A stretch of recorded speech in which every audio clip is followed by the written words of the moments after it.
राधे राधे, जय श्री राधे कृष्ण। प्रिय भक्तों, जीवन में एक समय ऐसा अवश्य आता है जब इंसान को लगता है कि अब उसके पास कुछ भी नहीं बचा। मेहनत करने के बाद भी सफलता नहीं मिलती। अपने लोग धीरे धीरे दूर होने लगते हैं। जिन पर सबसे अधिक भरोसा होता है वही कभी कभी सबसे पहले साथ छोड़ देते हैं। ऐसे समय में मन बार बार एक ही प्रश्न करता है, हे प्रभु, मैंने ऐसा कौन सा अपराध किया कि मुझे यह सब सहना पड़ रहा है। लेकिन क्या आपने कभी सोचा है, यदि भगवान वास्तव में आपसे प्रेम करते हैं तो फिर वे आपको कठिनाइयों से क्यों गुजरने देते हैं।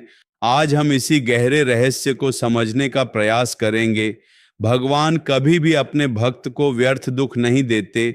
श्री कृष्ण कहते हैं कि संसार में कोई भी घटना बिना कारण नहीं होती। जिस प्रकार किसान बीज को मिट्टी के अंदर दबाता है, उसी प्रकार भगवान भी कभी कभी अपने प्रिय भक्त को परिस्थितियों की मिट्टी में छिपा देते हैं। उस समय बीज को लगता है कि उसका अंत हो गया, लेकिन वास्तव में वहीं से उसके नए जीवन की शुरुआत होती है। हम भी अपने जीवन में केवल वर्तमान का अंधेरा देखते हैं। भगवान भविष्य का प्रकाश देख रहे होते हैं।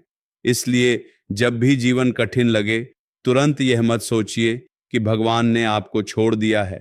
हो सकता है वे आपको उस स्थान तक पहुंचाने की तैयारी कर रहे हों जहां बिना संघर्ष के पहुंचना संभव ही नहीं था। कठिन समय हमारी पहचान नहीं, हमारी तैयारी है। अधिकांश लोग अपनी परिस्थितियों को ही अपनी पहचान बना लेते हैं। यदि व्यापार में घाटा हुआ तो कहते हैं, मैं असफल हूं। यदि नौकरी चली गई, मेरा भविष्य समाप्त हो गया। यदि किसी ने अपमान कर दिया, अब मेरी कोई कीमत नहीं रही। लेकिन श्री कृष्ण कहते हैं, तुम्हारी पहचान तुम्हारा पद, पैसा या परिस्थिति नहीं है। तुम्हारी सबसे बड़ी पहचान तुम्हारा चरित्र है। और चरित्र कठिनाइयों की भट्टी में ही बनता है। सोना जितना तपता है उतना ही अधिक चमकता है। इंसान भी जितना धैर्य रखता है उतना ही भीतर से मजबूत होता जाता है। भगवान पहले भरोसा परखते हैं, फिर आशीर्वाद देते हैं। जब सब कुछ अच्छा चलता है तब भगवान का नाम लेना आसान होता है। लेकिन जब हर दिशा बंद दिखाई दे, जब प्रार्थनाओं का उत्तर देर से मिले, जब आंखों में आंसू हों, और तब भी यदि कोई भक्त कहे, हे प्रभु, मुझे आप पर विश्वास है, यही सच्ची भक्ति है। भगवान को केवल पूजा नहीं चाहिए, उन्हें अटल विश्वास चाहिए। सबसे बड़ा युद्ध बाहर नहीं, मन के भीतर होता है। कई बार परिस्थितियां हमें नहीं हराती, हमारा अपना मन हमें हरा देता है। मन कहता है, अब कुछ नहीं होगा, अब सब समाप्त हो गया, अब कोई रास्ता नहीं बचा। लेकिन याद रखिए, मन हमेशा सत्य नहीं बोलता। मन केवल उस समय की भावना को आवाज देता है। सत्य तो भगवान जानते हैं। इसीलिए जब भी मन डराए, भगवान का नाम लीजिए। नाम स्मरण मन के तूफान को शांत करने की सबसे बड़ी औषधि है। भगवान देर करते हैं लेकिन अंधेर नहीं करते। आपने देखा होगा, बांस का पौधा कई वर्षों तक जमीन के ऊपर दिखाई नहीं देता, लेकिन उसी समय उसकी जड़ें धरती के भीतर फैल रही होती हैं। फिर एक दिन वही पौधा बहुत तेजी से ऊंचा उठता है। इसी प्रकार भगवान भी पहले हमारी जड़ों को मजबूत करते हैं। धैर्य की जड़, विनम्रता की जड़, विश्वास की जड़, और फिर सफलता का वृक्ष स्वयं खड़ा हो जाता है। जब लोग साथ छोड़ दें, यदि आज लोग आपको समझ नहीं रहे, यदि रिश्ते टूट रहे हैं, यदि मित्र दूर हो गए हैं, तो दुखी मत होइए।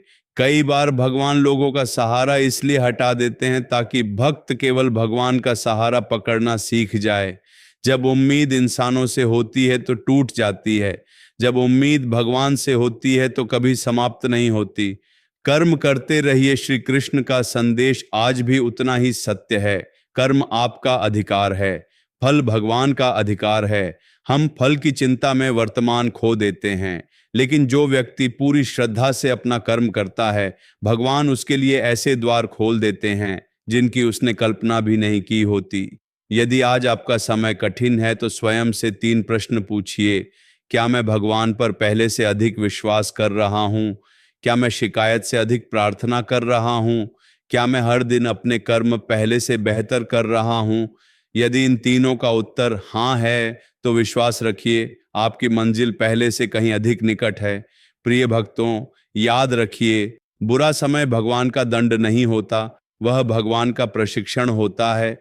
वह हमें गिराने नहीं, ऊपर उठाने आता है। इसलिए आज से एक संकल्प लें, मैं परिस्थिति नहीं, अपने विश्वास को देखूंगा। मैं भय नहीं, भगवान का नाम चुनूंगा। मैं हार नहीं, प्रयास चुनूंगा। और चाहे जीवन में कितनी भी कठिनाई आए, मैं अपने प्रभु का हाथ कभी नहीं छोड़ूंगा, क्योंकि जो भक्त भगवान का हाथ नहीं छोड़ता, भगवान भी उसे कभी अकेला नहीं छोड़ते। राधे राधे। जय श्री राधे कृष्ण।